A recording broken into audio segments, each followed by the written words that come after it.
السلام علیکم ورحمۃ اللہ وبرکاتہ ان الحمد للہ نحمده ونستعینه ونستغفره ونعوذ باللہ من شرور انفسنا ومن سیئات اعمالنا من يهده الله فلا مضل له ومن يضلل فلا هادي له واشهد ان لا اله الا الله وحده لا شريك له واشهد ان سيدنا ومولانا محمد عبده ورسوله صلی اللہ علیہ وآلہ وسلم اما بعد فإن خیر الحدیث کتاب اللہ وخیر الہدی ہدی محمد صلی اللہ علیہ وآلہ وسلم وشر الامور محدثاتها وکل محدثۃ بدعہ وکل بدعۃ ضلالہ وکل ضلالۃ فی النار لا حول ولا قوة الا باللہ اعوذ باللہ من الشیطان الرجیم بسم اللہ الرحمن الرحیم السلام علیکم ورحمۃ اللہ وبرکاتہ۔ اس پارٹ میں انشاءاللہ میں یہ چیزیں ڈسکس کروں گا کہ قرآن جو ہے وہ ہدایت کیسے ہے، اور اس کے پروف جو ہے وہ میں قرآن سے دوں گا انشاءاللہ۔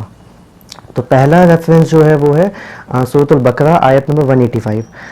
اس میں اللہ یہ فرماتا ہے کہ رمضان کا مہینہ وہ مہینہ ہے جس میں قرآن نازل ہوا، یعنی یہ رمضان کا مہینہ خاص اس وجہ سے کیونکہ اس میں قرآن نازل ہوا ہے، یعنی رمضان کی افضلیت قرآن کی وجہ سے ہے، جو انسانوں کے لیے سراسر ہدایت ہے، یعنی یہ قرآن، یعنی یہ پوری انسانیت کے لیے ہدی للناس وبینات من الہدی والفرقان، یعنی یہ پوری انسانیت کے لیے ہدایت ہے اور ایسے واضح تعلیمات پر مشتمل ہے، یعنی اس میں بہت واضح تعلیمات ہیں، ٹیچنگز ہیں، اور جو راہ راست دکھانے والی یعنی سیدھا راستہ دکھانے والی ہے، اور حق یعنی صحیح اور باطل غلط کا فرق کھول کر رکھ دینے والی ہے۔ یہ پہلا ریفرنس ہو سورۃ البقرہ آیت نمبر 185۔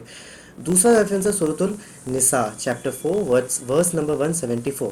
اس میں اللہ فرماتا ہے اے لوگو یقیناً تمہارے پاس تمہارے رب کی طرف سے یعنی اللہ کی طرف سے ایک دلیل یعنی یہ قرآن آ چکی ہے، اور ہم نے تم کو ایک صاف نور عطا کیا ہے، یعنی یہ قرآن دلیل بھی ہے اور نور بھی ہے، اور اسی نور کے تھرو ہم اپنی زندگی کو بہتر کر سکتے ہیں۔ اگلا ریفرنس ہے چیپٹر نمبر 5 ورس نمبر 104 سورۃ المائدہ۔ اس میں اللہ فرماتا ہے اور جب ان سے کہا جاتا ہے کہ اس کی طرف جو اللہ نے نازل کیا ہے یعنی قرآن اور رسول کی طرف رجوع کرو تو کہتے ہیں ہمارے لیے وہی کافی ہے جو ہمیں اپنے بڑوں یعنی باپ دادا سے ملا ہے، بھلا اگرچہ ان کے باپ دادا نہ تو کچھ جانتے ہوں اور نہ سیدھے راستے پر ہوں۔ اس کا مطلب یہ ہے کہ اللہ اس میں یہ بتا رہا ہے کہ جب ان سے کہا جاتا ہے ان لوگوں سے کہ اللہ کی اتاری ہوئی شریعت یعنی اور اللہ کی کتاب جو ہے اس کے حساب سے چلو، اس کی پیروی کرو، اس کو فالو کرو، تو جو لوگ ہیں وہ یہ کہتے ہیں کہ ہم تو اسی پہ چلیں گے جس پہ ہم نے اپنے باپ دادا کو پایا، یعنی جو ہمارے باپ دادا کرتے تھے اسی پہ ہم چلیں گے۔ یہاں پہ یہ چیز پوائنٹ نوٹ کرنے والی ہے کہ ہمیں اس کو فالو کرنا چاہیے جو اللہ نے بتایا، ہمیں اللہ نے نازل کیا، نہ کہ اسے جو باپ دادا کرتے ہیں، کیونکہ ہو سکتا ہے باپ دادا جو ہے وہ گمراہی پہ، ان کو تو علم نہیں تھا۔ اللہ اس صورت میں یہ فرما رہا ہے کہ میں نے جو نازل کیا ہے تمہارے پاس یعنی قرآن، اس کو تم فالو کرو اور ہمارے رسولوں کو فالو کرو جو اللہ کے ریپرزنٹیٹیوز ہیں، اور اپنے باپ دادا کو نہیں فالو کرنا، کیونکہ ہو سکتا ہے وہ گمراہی پہ ہوں۔ کئی لوگ یہی بہانہ پیش کرتے کہ ہمارے باپ دادا یہ کرتے تھے، ہمارے باپ دادا ایسے کرتے تھے، تو باپ دادا سے دین نہیں چلتا۔ دین وہی ہے جو اللہ کے نبی محمد صلی اللہ علیہ وسلم پر نازل ہوا، ٹھیک ہے، ہمیں اسے فالو کرنا ہے، وہ سائڈ ہٹائیں۔ باپ کیا کرتے تھے، دادا کیا کرتے تھے، ان کو اپنا حساب کتاب دینا، ہمیں اپنا حساب کتاب دینا ہے، ٹھیک ہے۔ اور اس میں اللہ نے لاسٹ میں یہ بھی بتا دیا کہ تمہیں بھلا اگرچہ ان کے یعنی باپ دادا نہ تو کچھ جانتے ہوں اور نہ سیدھے راستے پہ ہوں، یعنی ان کے باپ دادا عیب ممکن ہے کہ وہ گمراہی کے راستے پہ ہوں، تو تب بھی تم ان کو فالو کرو گے؟ تو نہیں، ہم نے قرآن کو فالو کرنا اور سنت کو فالو کرنی ہے، کیونکہ انہی دونوں کو فالو کر کے ہم کامیاب ہو سکتے ہیں اس زندگی میں بھی اور اگلی آنے والی زندگی میں بھی۔ اور اگلا ریفرنس ہے چیپٹر نمبر 6 یعنی سورۃ الانعام آیت نمبر 92۔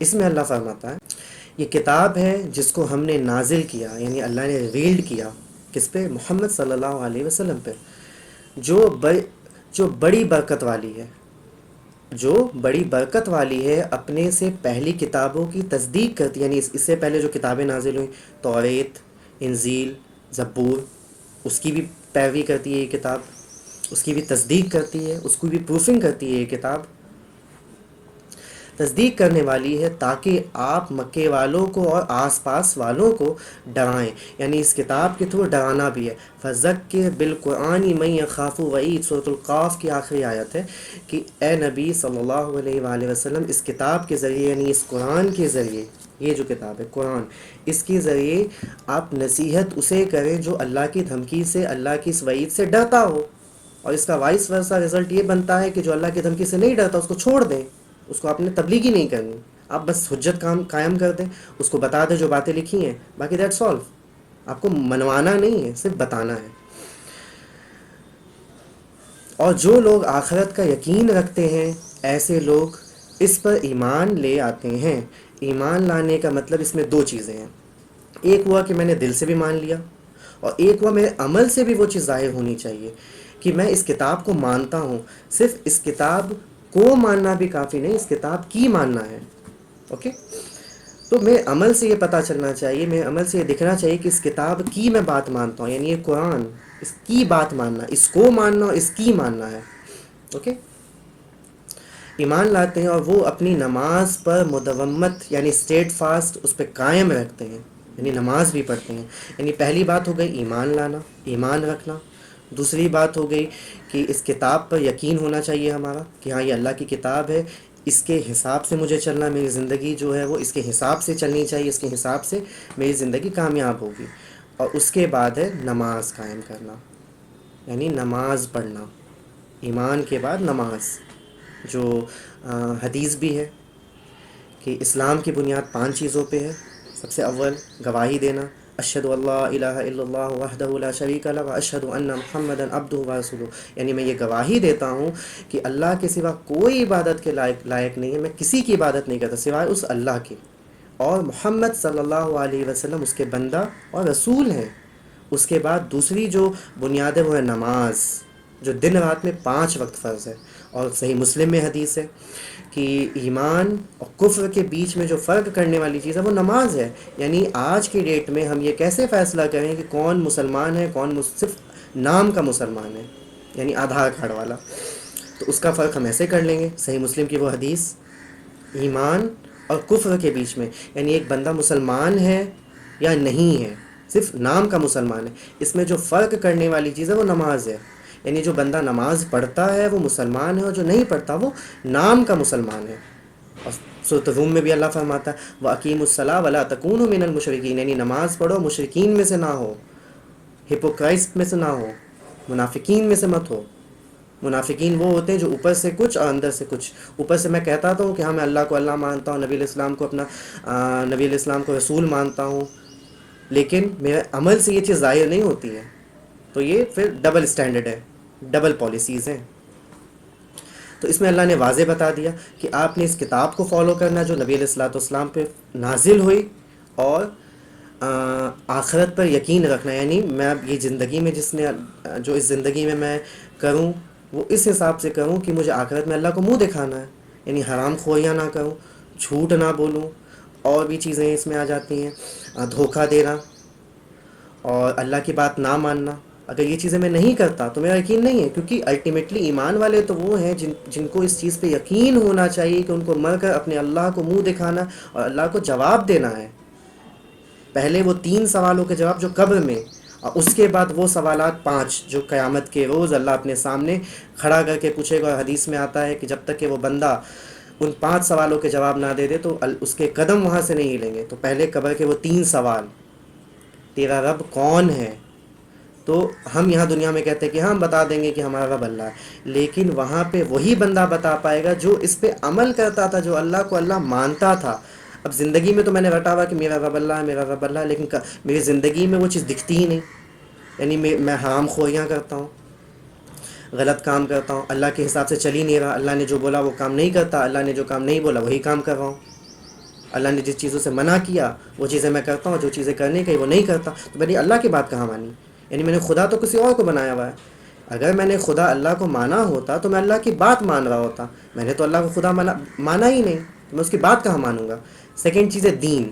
دین اس کو کہتے ہیں کہ میری زندگی کس چیز پہ مشتمل تھی، کس چیز کو میں فالو کرتا تھا، میری زندگی کیسے چلتی تھی. تو اگر میں اسلام کے حساب سے چلوں گا تو میں وہاں بھی کہوں کہ ہاں میرا دین جو ہے، میں جس دین کو فالو کرتا تھا وہ اسلام ہے. لیکن ہماری زندگی اس چیز کی گواہی دیتی ہی نہیں کہ ہم اسلام کے فالوورز ہیں. ہمارا حلیہ نہیں اس گواہی دیتا کہ ہم اسلام کے فالوورز ہیں. اور تیسری چیز پوچھی جائے گی کہ بتاؤ اس شخص کے بارے میں کیا خیال ہے جو تمہیں مبعوث کیا گیا تھا، یعنی محمد صلی اللہ علیہ وسلم. تو اس کا بھی جواب وہی دے گا جو ان کو فالو کرتا تھا، ان کی سنتوں پہ چلتا تھا.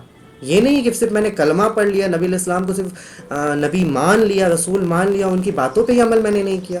انہوں نے کہا یہ کرو، میں کہتا ہوں یہ کرو. وہ کہتے ہیں ایسا کرو، میں کہتا ہوں فلانا ہمارے جو بڑے ہیں وہ یہ فرماتے ہیں. یعنی میں نے اللہ کے نبی کے مقابلے میں اپنے لوگوں کو، دنیاوی لوگوں کو جن کی کوئی حیثیت ہے، ان کو میں نے کھڑا کر کے رکھ دیا. تو میں تو جواب نہیں دے پاؤں گا. پھر چوتھا سوال کہ تو نے خود پڑھ کر کیوں نہیں جانا. چوتھا سوال صحیح بخاری، کیوں نہیں جانا تو نے خود پڑھ کے. تو وہ جواب دے گا میں وہی کہتا تھا جو لوگ کہتے تھے، جو آج کل کی اکثریت ہے، میجورٹی کا یہی عمل ہے کہ بس سنا اور بتا دیا. جو سنا وہ حافظ صاحب نے فرما دیا، امام صاحب نے فرما دیا، مولانا صاحب نے یہ کہہ دیا، بس وہی پتھر کی لکیر ہو گئی. ہمیں اس چیز کی توفیق ہی نہیں ملتی کہ ہم اس کتاب کو ترجمے سے پڑھیں. مولانا صاحب جو کہتے بس وہ پتھر کی لکیر. مولانا صاحب نبی نہیں ہیں، حافظ صاحب نبی نہیں ہیں، امام صاحب نبی نہیں ہیں، کوئی شیخ کوئی بڑے جو ہے وہ نبی نہیں ہیں. انسان ہے، انسان سے غلطی ہوتی ہے. تو اس کی بات قابل قبول ہے جس کی قبر مدینے میں ہے صلی اللہ علیہ وآلہ وسلم. اس کی بات قابل قبول ہے. امام مالک کا بھی یہی قول ہے کہ صرف جب امام مالک مسجد نبی میں بیٹھ کے بیان دیا کرتے تھے تو یہ کہا کرتے تھے نبی علیہ السلام کی قبر کی طرف اشارہ کر کے کہ صرف اس صاحب قبر سے اختلاف نہیں ہو سکتا، باقی اس دنیا میں جتنے لوگ ہیں ان سب سے اختلاف کیا جا سکتا ہے، کیونکہ اللہ کے نبی اس دنیا میں اللہ کے ریپرزنٹیٹیو بن کے آئے تھے، وہ غلط ہو ہی نہیں سکتے. تو اللہ کے نبی نے جو چیزیں بتائی اس پہ ہم نے عمل کیا ہی نہیں. ہم تو اپنے بڑوں کو، اپنے باپ داداؤں کو اور اپنے جو بڑے ہیں یعنی استاد، شیخ، مولانا صاحب، حافظ صاحب، امام صاحب، ان کو ہم لے کے چلتے ہیں، ان کو ہم نے بنایا ہوا نبی. استغفر اللہ تو بولے تو وہاں دیکھیں ہم سے جواب نہیں دے پائیں گے نا. اگلا پوائنٹ ہے، اگلا جو ریفرنس ہے وہ سورۃ الانعام چیپٹر 6 114 چیپٹر 6 ورس نمبر 114. اس میں اللہ یوں فرماتا ہے کہ تو کیا اللہ کے سوا کسی اور فیصلہ کرنے والے کو تلاش کروں، حالانکہ وہ ایسا ہے جو ایسا ہے کہ اس نے ایک کتاب کامل یعنی یہ قرآن تمہارے پاس بھیج دیا، یعنی نازل کیا. اس کے مضامین خوب صاف ہے، یعنی اس میں جو کمانڈمنٹس ہیں وہ بالکل صاف صاف ہے. اس میں کوئی فلاسفر یا پی ایچ ڈی ہولڈر ہونا نہیں ہے. یہ عام انسان کے لیے بھی، عام جو نارمل بندے ہیں ان کے لیے آسان ہے. کوئی یہ نہیں کہ اس کے لیے آپ کو ڈگری چاہیے کہ میں ڈگری ہولڈرز ہوں گا تبھی مجھے قرآن سمجھ میں آئے گا. نہیں، یہ قرآن تو نصیحت ہے پوری انسانیت کے لیے، ہر کوئی سمجھ سکتا ہے اس کو. جن لوگ خوب صاف صاف بیان کیا گیا ہے، اور جن لوگوں کو ہم نے کتاب دی ہے وہ اس بات کو یقین کے ساتھ جانتے ہیں کہ یہ آپ کے رب کی طرف سے یعنی اللہ کی طرف سے حق کے ساتھ یعنی پرپس کے ساتھ بھیجا گیا ہے. سو آپ شبہ کرنے والوں میں سے نہ ہوں. یعنی اس قرآن میں کوئی شک نہیں کرنا، یہ اللہ ہی کی طرف سے انا نحن نزلنا الذکر وانا لہ لحافظون، بے شک ہم نے اس کتاب کو نازل کیا، اللہ نے اس کتاب کو نازل کیا اور اس کی حفاظت بھی اللہ کے ذمے ہے، جو ہم اس سے پہلے ڈسکس کر چکے ہیں پہلے پارٹ میں. لاسٹ ریفرنس جو ہے وہ ہے اس پارٹ کا لاسٹ ریفرنس، وہ بھی ہے سورۃ الانعام آیت نمبر 155. اس میں اللہ یوں فرماتا ہے اور یہ قرآن ایک کتاب ہے، جو میں نے اس سے پہلے پارٹ میں بھی ڈسکس کیا تھا. قرآن اللہ کی کتاب بھی ہے اور اللہ کا کلام بھی ہے، ورڈ آف اللہ بھی ہے یہ. تو اس میں اللہ فرماتا ہے کہ قرآن یہ ایک کتاب ہے جس کو ہم نے یعنی اللہ نے برکت والا بنا کر نازل کیا، یعنی یہ قرآن برکت والا بھی ہے. سو اسی کی اتباع کرو، پیروی کرو، فالو کرو. لوگوں کو نہیں فالو کرنا. Don't follow the people, follow this book and Muhammad صلی اللہ علیہ وآلہ وسلم. کیونکہ قرآن میں اللہ فرماتا ہے کہ محمد صلی اللہ علیہ وسلم جو ہے وہ بیسٹ مثال ہے، ان کو فالو کرنا ہے. تو اس آیت میں اللہ فرماتا ہے کہ ہم نے یہ نازل کیا ہے تو اس کی اتباع کرو، اس کو فالو کرو اور ڈرو. فالو بھی کرنا پلس یہ ڈرتے بھی رہنا ہے تاکہ تم پہ رحم کیا جائے. یعنی یہ ڈر لگا ہونا چاہیے کہ میں اس کتاب کو فالو کر رہا ہوں، ہو سکتا ہے کہ اس کو فالو کرنے میں مجھ سے کوئی کمی بیشی، یعنی جتنا اللہ نے کہا اتنا اس لیول کا میں نہیں کر پایا، اس کے قریب بھی نہیں پہنچ پایا، لیکن یہ ڈر رکھتے ہوئے مجھے اس کو فالو کرنا ہے، اس پہ عمل کرنا ہے اور لوگوں تک پہنچانا ہے. اب لاسٹ بات، میں اس بات کو بول کے میں اپنی بات ختم کرتا ہوں. یہ تو پہلا پارٹ تھا، یعنی سیکنڈ، یہ پارٹ 2 کا اے نمبر حصہ یہ ویڈیو. اس میں نے 6 ریفرنسز دیے ہیں جس کو میں نے کچھ کو ڈیٹیل کیا ہے. تو اس میں ہمیں یہ سمجھنا ہوگا کہ اللہ نے یہ کتاب نازل ہمارے نبی پہ کی، ہم تک پہنچایا، اللہ کے نبی نے ہم تک یہ کتاب پہنچی، تو اس کو فالو کریں.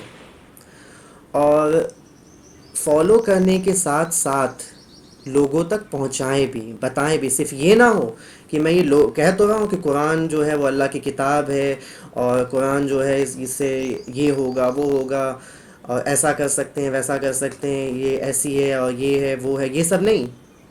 اس کو فالو کرنا ہے، لوگوں تک پہنچانا ہے، عمل بھی کرنا ہے. اور ایسا بھی نہیں ہونا چاہیے کہ میں بتا تو رہا ہوں لیکن اس کو فالو نہیں کر رہا.